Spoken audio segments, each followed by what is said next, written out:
This might sound like a South Park episode, but I want to make sure you know that while slightly dramatized, this all actually happened. This is real history. Also, I'm about to butcher all the pronunciations of all the Mexican place names, so I'm sorry, I'm only a white boy. Okay, here we go. When people think of devastating conflicts, they oftentimes think of World War I, World War II, the Taiping Rebellion. Nobody thinks about that one. But what if I told you that one time there was an all-out war between Mexican punks and emos back in 2008? Cut my life into peanuts, this is my last rejork. In the early 2000s, Mexican youth culture was divided into what is called tribus urbanas. We got the punks, the metalheads, the goths, the ravers, the skaters, and eventually the emos.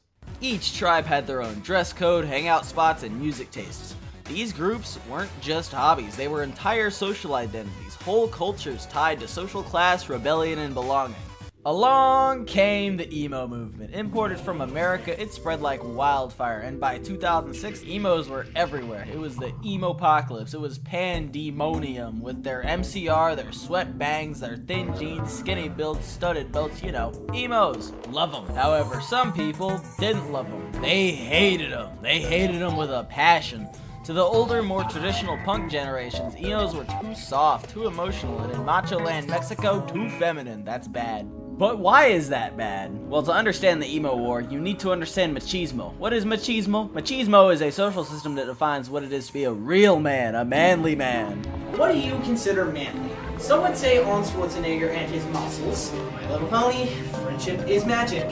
Now I know what some of you are thinking. Machismo emphasizes strength, dominance, hiding emotion, and honor. It defines a lot of Mexican culture, and it's a big reason as to why homophobia is still so big in Mexico. In a culture that emphasizes being a manly man, is there room for emos? Well, let's find out.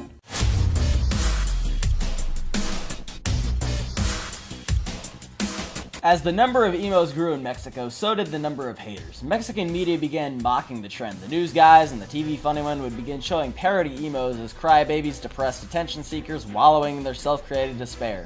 Punks and metalheads began openly ridiculing emos, calling them gay and posers, while anti-emo groups started appearing all across the Mexican cyberspace, starting as jokes but slowly becoming more and more serious. This led to organized hate. People began seriously calling for emos to be cleansed from public plazas. Now, where did all these emos gather? We got two spaces that are important to the story.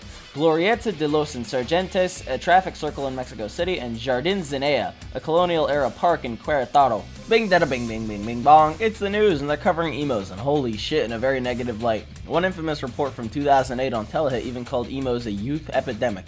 Parents worried it was making their kids depressed and cut themselves, while conservatives called it anti-Mexican and decadent.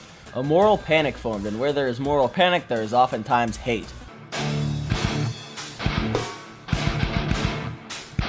Punks, skaters, goths, and metalheads. The four tribes of Mexican youth culture. They have long coexisted, sometimes rivals, but when this fifth group, the emos, came along, they freaked the fuck out. Instead of rebelling against the system, they rebelled against themselves? What is this twinkery? Get this shit out of Mexico? Small skirmishes would begin with verbal insults being hurled by these older punks to the emos all across the country, forcing them to concentrate in certain areas like the aforementioned Glorieta de los Insurgentes and Garden Zenea. What were once punk spaces have now been crowded by the emos, and it's time that these punks do something about it.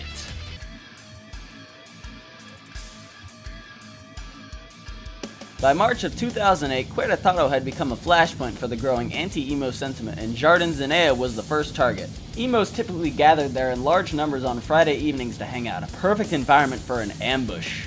The punks had started rallying throughout the day on social media that they were going to cleanse Jardín Zenea, and by the evening this plan was ready to be put into action. Let's compare forces. Emo contingent, strength, 50 or so. Objective, chill. Weapons, their voices. Oftentimes, angry emos tend to cause panic attacks in opposition forces. Aside from that, belts and bags can be used in self-defense. And then we have the Anti-Emo Alliance, composed mostly of punks, but there was also metalhead skaters and bored civilians. Strength, between 400 and 800. Objective, eliminate the emos. Weapons, belts, chains, bottles, blunt objects. The emos were not expecting a full-scale attack this night, and the scene was set for an intense battle. The piggies were also there, but they didn't really care, seeing this is another youth quarrel. Anti-emo recon would confirm that there were indeed around 50 emos gathered around the gazebo, and small groups of punks would converge into the garden, shouting obscenities at the emos, employing psychological ops, chanting "Emos no!" to deliver an early hit to emo morale. Minutes later, the Anti-Emo Alliance would launch their assault, moving in from nearby streets, and the first bottles would be thrown on the western flank.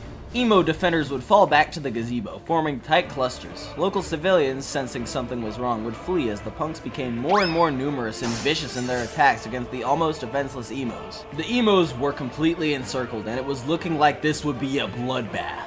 By the late evening, the emos and punks were engaged in hand-to-hand combat, using belts and bottles as weapons. The punks would knock the emos down and forcibly cut their bangs, rendering them incapacitated. The emos would attempt to retreat towards the southeast, but it would fail, and the encirclement would prevent injured emos from being evacuated. About 10 minutes later, the cops would get off their asses and do something, coming in from the east and deploying tear gas, forcing the aggressors to scatter into nearby streets. Some emos would make a break for the east, running down Calle Cinco de Mayo, fleeing into another nearby plaza. A unit of punks engaged in pursuit, beginning another skirmish with them at Plaza de Armas until the cops broke this one up too.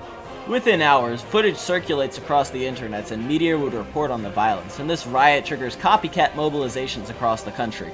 This battle was a clear punk victory, but it was a strategic failure because the backlash was intense. The emos' morale were shaken and they were left beaten. However, they weren't defeated, and the future battles would test their resolve. March 16th, 2008. It was a crisp day, a perfect scene for a battle. This battle, the Battle of Insurgentes, would be a culmination of weeks of anti-emo unrest. After Querétaro, emos across the country would call for peace and solidarity, and they would increase their presence in public plazas across the country as a show of force. The Anti-Emo Alliance would respond by organizing confrontations in these plazas, and Glorieta de los Insurgentes would be the biggest of all of these confrontations. Let's compare forces. Emo contingent, strength, hundreds, big step up from the last battle. Objective, peaceably assemble. Weapons, same as last time. And then the Anti-Emo Alliance, numbering in the hundreds with an objective to clear Insurgentes of its emo population.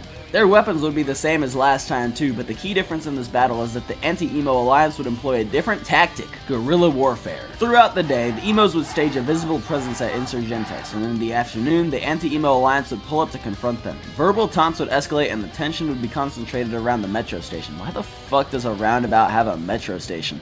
Anyways, this battle would not be like the other one. The Anti-Emo Alliance would resort to their guerrilla tactics, as there would be multiple hit-and-run flare-ups across the traffic circle rather than concentrated fighting like last time. Incidents include shoving, belt strikes, and even haircuts. Mexico City police would deploy to the scene around the late afternoon to establish crowd control. The officers would push through the groups and arrest those they deem worthy.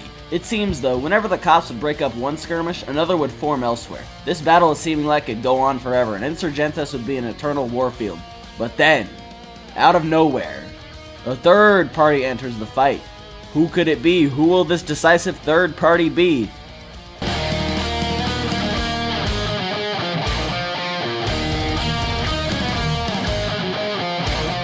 After hours of tension, those Hare Krishnas that you see at airports pull up and start chanting, walking straight through the crowds, completely interrupting the battle. An aroma of peace filled the air as the Krishnas handed out food and invited people to chant with them. This was the decisive moment in the battle, and after the Christians showed up, everyone just went the fuck home. Boom! Dinner's done. Who won? The emos? Not really. The punks? Maybe. The Krishnas? Oh yeah, they won.